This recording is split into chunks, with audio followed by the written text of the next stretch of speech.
হয়েছেন, বিরক্ত হবেন না বাজান গো আমার। যে কথা বলতে চাচ্ছিলাম ভাইরা আমার, নেতা যদি আদর্শবান হয়, চরিত্রবান হয়, আল্লাহওয়ালা হয়, নেককার হয়, অস্ত্র নিয়ে মিছিল করা লাগবে না, এমনি জনগণ তাকে শ্রদ্ধা করবে, সম্মান করবে, ভালোবাসা দেবে। কথা বলেন ঠিক কি না? জনগণের কল্যাণে যদি আপনি কাজ করেন, জনগণ আপনাকে মারতে চাইবে না, আর জনগণকে অস্ত্র দেখাইয়া আপনাকে ভয় দেখানো লাগবে না। কথা বলেন ঠিক কি না? আল্লাহ জাতির মানুষদেরকে সঠিক বুঝ দান করুন। জোরে বলুন আমিন, আরো জোরে বলেন আমিন। এজন্য বাজান যে কথা বলতে চাচ্ছিলাম, মুসা নবী এইবার কিপ্তিকে ডেকে বলে, কিপ্তি রে, তোর এত বড় সাহস, আমার বনি ইসরাইল লোকদের সাথে বাড়াবাড়ি করিস। এই কথা বলে মুসা আলাইহিস সালাম এক ঘুষি বা থাপ্পড় মেরে কিপ্তিকে দুনিয়ার থেকে ডিলিট করে দিলেন। ইন্না লিল্লাহি ওয়া ইন্না ইলাইহি রাজিউন। কিপ্তি জায়গাতে খালাস। এইবার ফিরাউনের দরবারে হয়ে গেল মুসা নবীর বিরুদ্ধে মার্ডারের মামলা। নবী মুসা আলাইহিস সালাম যখন হয়ে গেলেন মার্ডারের আসামি, আল্লাহ তখন দেখে বলে, মুসা আর থাকা যাবে না, মাদাইনের দিকে রওনা করো। আল্লাহ পাকের অর্ডার পাইয়া নবী মুসা আলাইহিস সালাম মাদাইনে যাওয়ার পর পানি খাওয়ানোর ঘটনা অনেক আলেম ওলামা ওয়াজ করে, আমি আর ওই দিকে গেলাম না। শোয়েব আলাইহিস সালামের দুইটা মেয়ের সাথে পরিচয় হয়ে গেল। এইবার দুইটা মেয়ে পয়গম্বর মুসা নবীকে তাদের বাড়িতে নিয়ে গেলেন। নিয়ে যাওয়ার পরে ডেকে বলে, আব্বা আমাদের বাড়িতে একটা কাজের লোক দরকার, আপনারও বয়স হয়েছে, আমরাও মেয়ে মানুষ, লোকজনের সাথে চলাফেরা করতে, কাজকর্ম করতে কষ্ট হয়। এই ছেলেটার দেহে অনেক শক্তি, আর ছেলেটা অত্যন্ত ভদ্র লাজুক।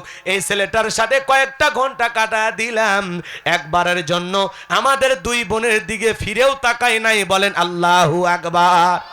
নবীরা লাজুক না হইয়া পারে, আল্লাহু আকবার বলেন।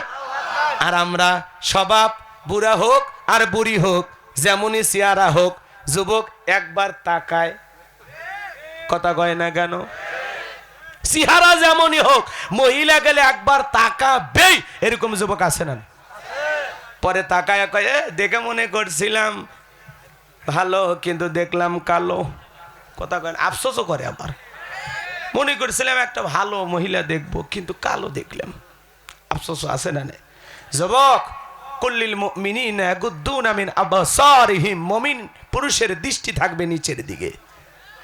কথা বলে না কেন? তাকানো কি জায়েজ না হারাম? হারাম, হারাম, তাকানো যাবে না। লম্বা ইতিহাস, ওই দিকে যাওয়ার কোনো সুযোগ নাই, সংক্ষিপ্ত কথা বলে দিয়ে যায়। এইবার মুসা আলাইহিস সালামের চাকরি হয়ে গেল। শোয়েব আলাইহিস সালাম ডেকে বলে, ঠিক আছে মা, এই ছেলেকে আমাদের বাড়ির রাখাল হিসেবে আমরা রেখে দিলাম। এইবার মুসা নবীর ব্যবহার দেখে শোয়েব আলাইহিস সালাম তার বড় মেয়ে সফুরার সাথে বিবাহের ব্যবস্থা করলেন। নবী মুসা আলাইহিস সালাম 8 থেকে 10 বছর থাকলেন শ্বশুর বাড়িতে ঘর জামাই।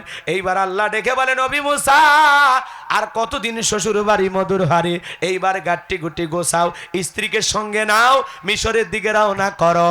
আল্লাহু আকবার বলেন। আল্লাহ পাকের অর্ডার পাইয়া নবী মুসা আলাইহিস সালাম এইবার শ্বশুরের দেওয়া লাঠি নিয়ে যখন তুর পর্বতে আসলেন, আমার আল্লাহ পাক তখন নবী মুসা আলাইহিস সালামকে নবুয়ত দান করলেন। বলেন আল্লাহু আকবার।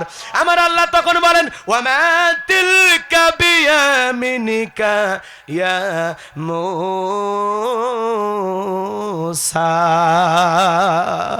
আমার আল্লাহ ডেকে বলে, মুসা রে, তোমার ডান হাতে ওইটা কি?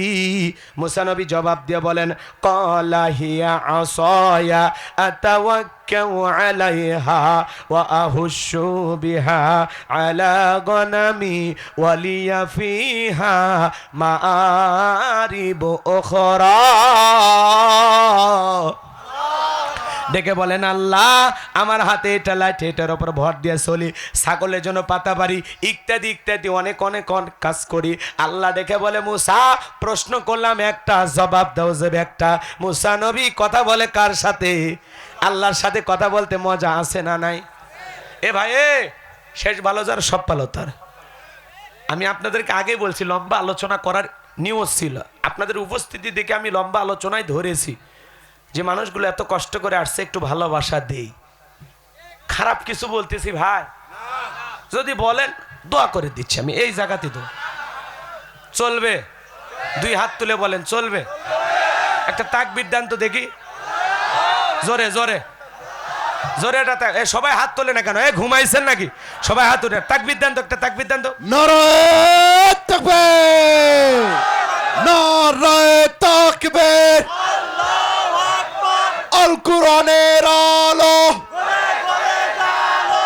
আল হাদিসের আলো,